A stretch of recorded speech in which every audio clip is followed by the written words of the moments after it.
സ്പോർട്സാണ് ലഹരി, വേറെ ഒരു ലഹരിയല്ല. ഞാൻ ഒരു ഇലക്ഷൻ ട്രാൻസ്ഫറായിട്ട് ബന്ധപ്പെട്ട് മാത്രം വന്നതാണ്.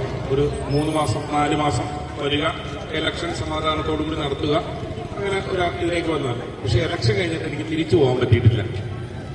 ഞാനിതിനു വേണ്ടി കുറെ ശ്രമിച്ചു. കാരണം നമുക്ക് സ്വന്തം നാട്ടിലേക്കൊന്ന് പോയി കുടുംബത്തിന്റെ അടുത്ത് നിൽക്കുന്ന ആളെല്ലാവർക്കും. പക്ഷെ അത് എനിക്ക് പോകാൻ പറ്റാത്ത കാരണം സുബ്രഹ്മണ്യനെ ഈരാറ്റുപേട്ടക്കാരി വിടാത്തതുകൊണ്ടാണെന്നുള്ളത് എനിക്ക് ഭയങ്കര സന്തോഷമുണ്ട്. അതും പല കേസുകളും ഒക്കെ വന്നിട്ട് പോലും എനിക്ക് ആ കേസൊക്കെ നിങ്ങൾക്ക് അറിയാം, അതിലേക്കൊന്നും പോകുന്നില്ല. പക്ഷെ അതെല്ലാം എന്നെ നിങ്ങൾ ഇഷ്ടപ്പെടുന്നതുകൊണ്ടാണ് എനിക്കറിയാം. പക്ഷെ എനിക്ക് ഇഷ്ടക്കാരുള്ള ഒരു കാര്യമുണ്ട്, ഒറ്റ കാര്യമേ ഉള്ളൂ, അത് ഈ ഹെൽമറ്റ് വയ്ക്കാതെ ട്രിപ്പിൾ അടിച്ചു പോകണത്. അവിടെ മാത്രം ഞാൻ കോംപ്രമൈസ് ഇല്ല. അത് കോംപ്രമൈസ് ചെയ്യാത്തത് നിങ്ങളുടെ വീട്ടുകാർക്ക് അറിയാം.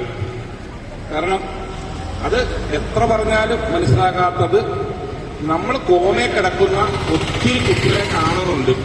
അപകടം സംഭവിച്ച് കോമയെ കിടക്കുന്ന ആൾക്കാരുടെ റീൽസ് ഒന്നും നിങ്ങൾ കാണുന്നില്ല. നിങ്ങൾ കാണുന്ന റീൽസ് ഇല്ല. അത് മാത്രം നിങ്ങൾ നോക്കണം. അതിലാണ് നിങ്ങൾക്കുള്ള ചീത്തപ്പേര് മൊത്തം ഈ കേരളത്തിൽ വരുന്നത്. ഈ ട്രിപ്പിൾ അടി, ഈ ഹെൽമറ്റ് ഇല്ല, ബാക്കി എല്ലാം നിങ്ങൾ അടിപൊളിയാണ്.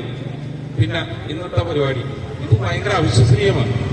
കാരണം ഒരു ആരാധനാലയം ഒരു സ്പോർട്സിനെ പ്രൊമോട്ട് ചെയ്യുന്നത് ഞാൻ അപൂർവമായിട്ട് കണ്ടത്. അതിന് പള്ളി കമ്മിറ്റിക്ക് എന്റെ പ്രത്യേക സന്തോഷമാണ്, അഭിനന്ദനങ്ങൾ. പിന്നെ മത്സരങ്ങളൊക്കെ എങ്ങനെയുണ്ടായിരുന്നു?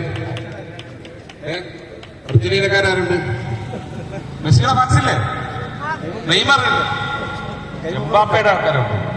ഞാൻ എംബാപ്പയുടെ ആളാണ് കേട്ടോ. പക്ഷെ വിഷമമുണ്ട്, അടുത്ത പ്രാവശ്യം ഞങ്ങൾ കപ്പെടുക്കും.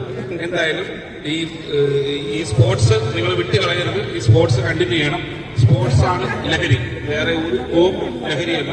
സ്പോർട്സാണ് ലഹരി. എല്ലാവർക്കും അഭിനന്ദനങ്ങൾ.